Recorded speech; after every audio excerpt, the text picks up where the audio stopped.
Nayo dans NCI Reportage. Que s'est-il passé dans cette localité de l'ouest de la Côte d'Ivoire et au 22 000 âmes pour qu'elle connaisse à nouveau l'horreur au cours d'une présidentielle, un mois après la mort de 3 personnes, dont une brûlée vive. Nous sommes allés sur place pour tenter de comprendre ce qu'il s'est passé, comment des communautés qui ont l'habitude de vivre ensemble se retrouvent à basculer dans le pire. Nayo, un mois après, un reportage exclusif que vous propose.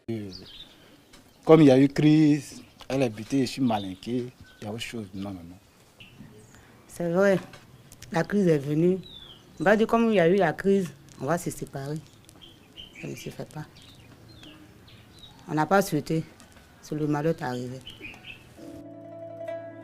Le couple a dû s'adapter à cette situation difficile.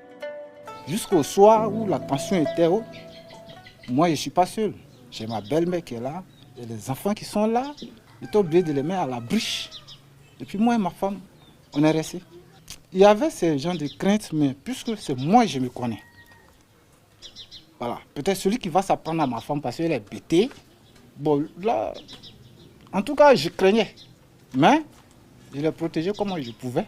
Et puis on est restés.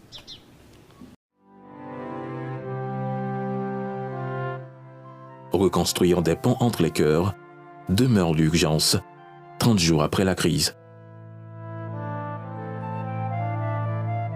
C'est la mission que s'est fixée les médiateurs de la République.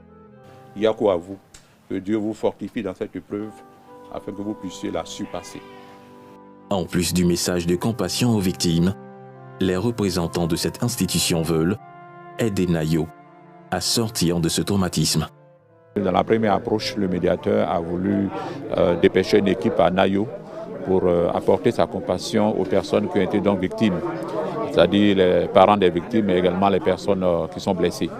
Et bien entendu, dans la suite de sa mission, il est prévu que le médiateur délégué avec le comité de veille local puisse venir pour écouter de manière beaucoup plus approfondie les différentes parties.